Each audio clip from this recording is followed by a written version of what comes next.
Hello you, my name is Janni-Mari, I am from Finland and this is K-pop review. First of all, go subscribe to PewDiePie. Second of all, what a 2019 year we have already had with K-pop. As I said in my first K-pop reaction video, I don't have any friends who watch K-pop, so I need to connect. Thank you already for clicking this video and let's talk about girl groups. Now, when I watch girl groups music videos and when the song comes out, there are a couple of things that I'm always watching. The first thing is, of course, the song. If the song sucks, it doesn't go on my playlist. It doesn't mean that I hate them, it just doesn't go up there. A good music video can save the song. Is there really a bad music videos in K-pop? When it comes to song, I always pay attention also to line distribution, which I think is really important. I wanna see that girls members are equal and it doesn't happen all the time. The second thing is that I'm always paying attention little details in the music video. Because I have a dancer background, I always watch the live performances also, and they are also something that we will be talking about today. So please, grab a drink and let's go. And let's start with last year's monster rookies, G-Idol.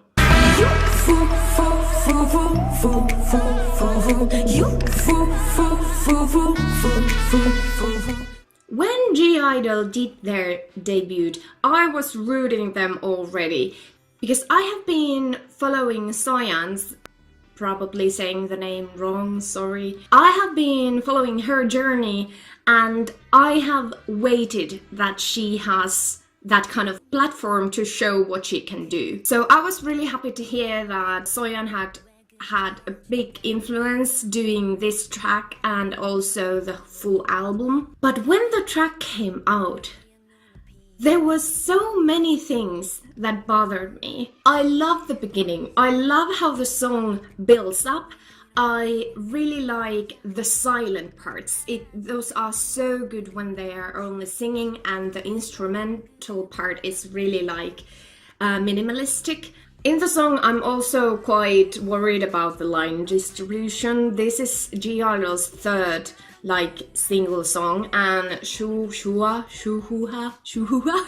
Now I've seen the comments, people are saying that it's okay, like you should be comfortable what you're singing and that sort of stuff. And I do agree, but at the same time, you're part of idol group, you are part of Soyeon's group who is producing the freaking songs and doing that.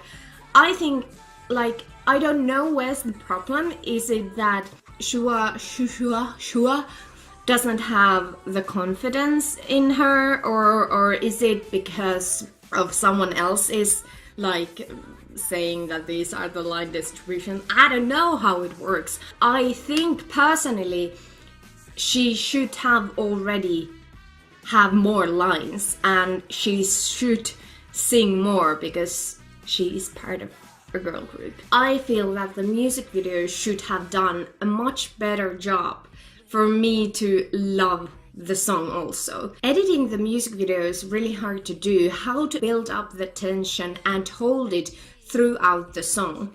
And what I have realized that the biggest problem for me in SENORITA music video was the fact that it didn't perform as well as LATATA and Han. Here is an example what I mean by it.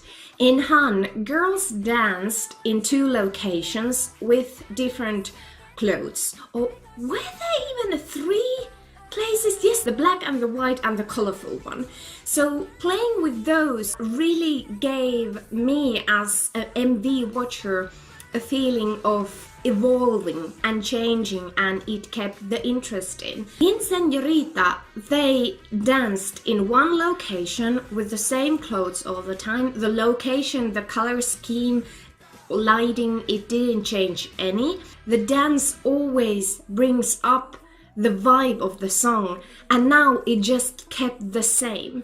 Another example is that when there comes the second chorus, Minnie is like hanging from this, I don't know, hook, and when the chorus starts, it should like hit you. And I felt, even though Minnie is super talented as a singer, but also as a performer, that part like was, it just like empty air balloon, like. Then verses to Han, the last chorus, for example, when they like zoomed in the different pictures of girls, like, and it was moving the image, it was so good. So that's why I was quite disappointed.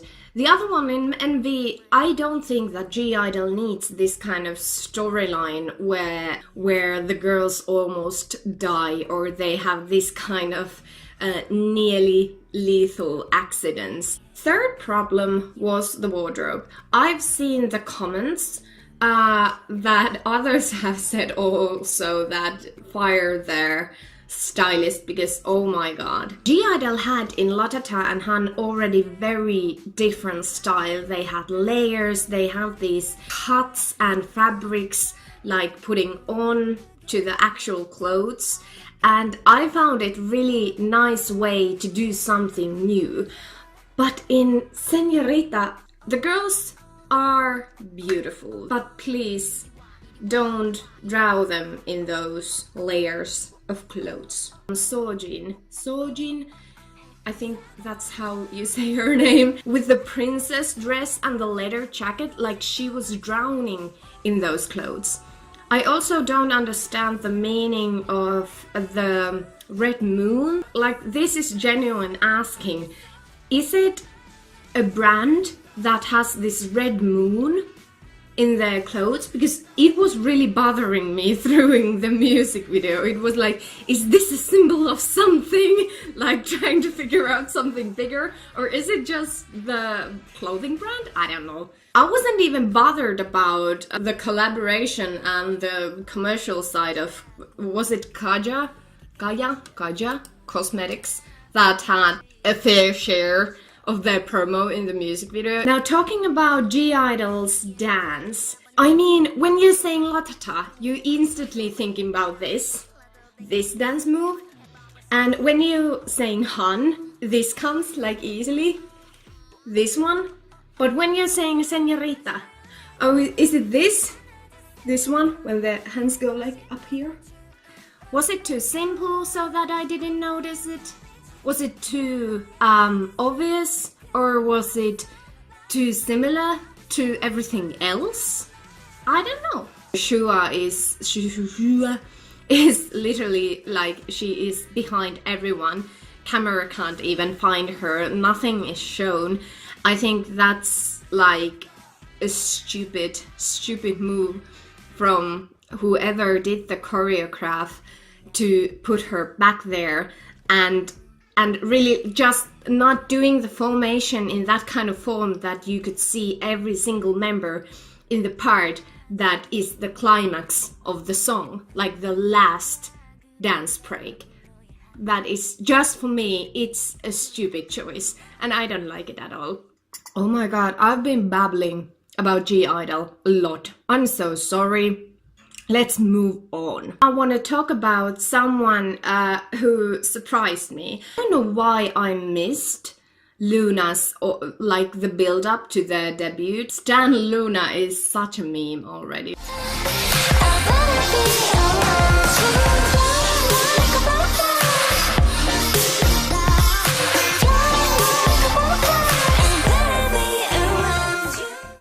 The song, first of all, catch my ear, because this very different, and I have never heard like pitching the word butterfly so high. It was almost like, oh, do I like it? Is it too much? But I ended up liking it. I really do enjoy the song. It gives me this kind of feeling of freedom and power. In MV there are represented different ethnicities, and the storyline I think is really beautiful. I really enjoy all the women who are shown in the music video. It's really well built. But now, about the dance, When girl groups are doing dance and choreography, that word, when they are dancing on the floor, I always am thinking like that, I hope that they don't wear dresses. I hope that they don't wear these skirts. It's not that you can't dance on the floor with the dress on or skirt on, but it's like, why are you doing the dance so that you can do that?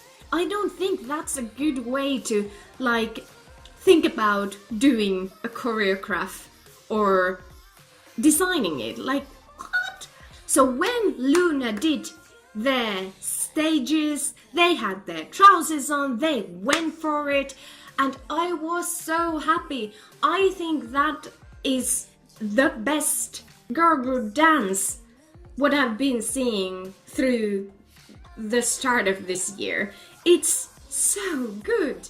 There are really different kind of hard moves that they are doing in the dance, and they are doing a lift, which I have been waiting. Of course, there's a difference between 12-member girl group and a 6-member girl group when they are doing their dances. With 12 members you can do so much more, and whatever you do, it usually looks more interesting, and visually it can have, with smaller effort, a bigger impact. But LOONA had in that choreo, they had a couple of these cliches that girl groups have always in their dances. When you count in dance or music, you usually count like 1, 2, 3, 4, 5, 6, 7, 8.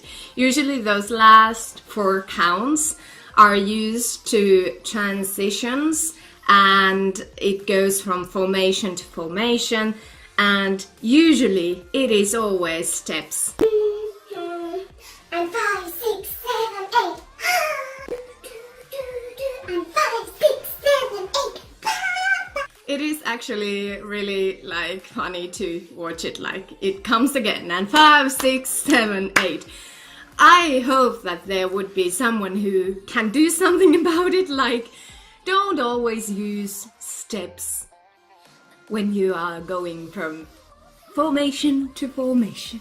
Of course, in the dance there was these kind of cliches of doing hands really close to your face and like emphasizing your appearance, but everything else just topped that, so I didn't really, it didn't bother me. Now let's move on to my ultimate, they are my ultimate girl group, MAMAMOO. 난리가 나 난리가 나.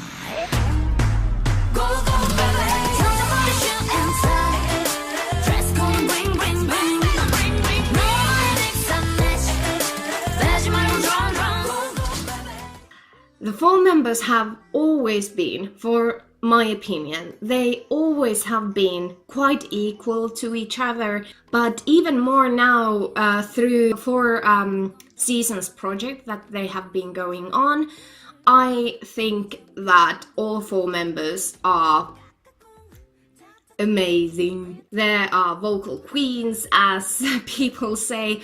I've been really happy how Myung will have been like he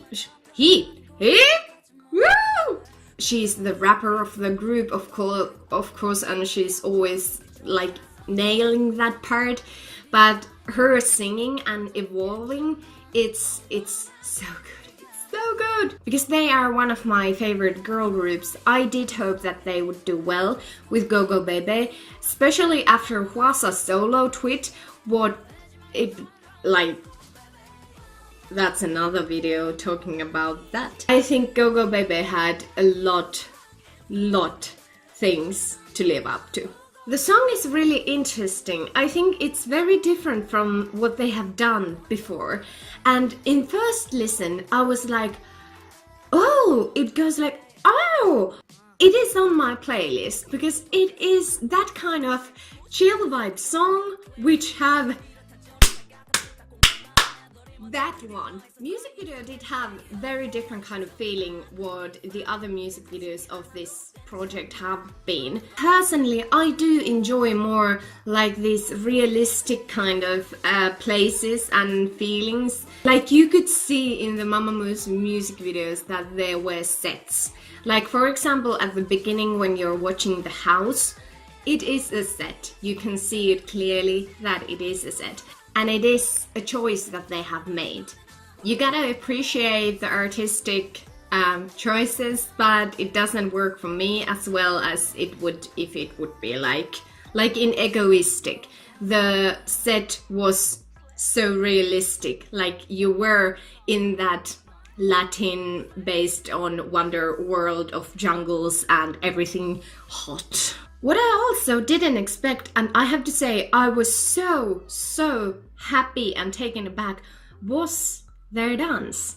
I'm not lying saying that MAMAMOO isn't known for amazing dance skills, but they have always really nailed their choreographs because they always go well with the song and the lyrics. MAMAMOO dances, they always have very clear like point. You can name from each song that they have this specific movement, but still the dance was a surprise for me because it was a lot different and lot like it was quicker than what they have had before, I think.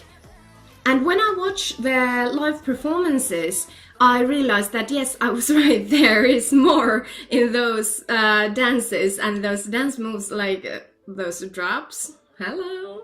Style-wise, MAMAMOO has really like evolved the full member concept, like born to be part of MAMAMOO and still being very strongly individuals. Their stage outfits really represent them, and I do think that it's a really good choice because there's only 4 members.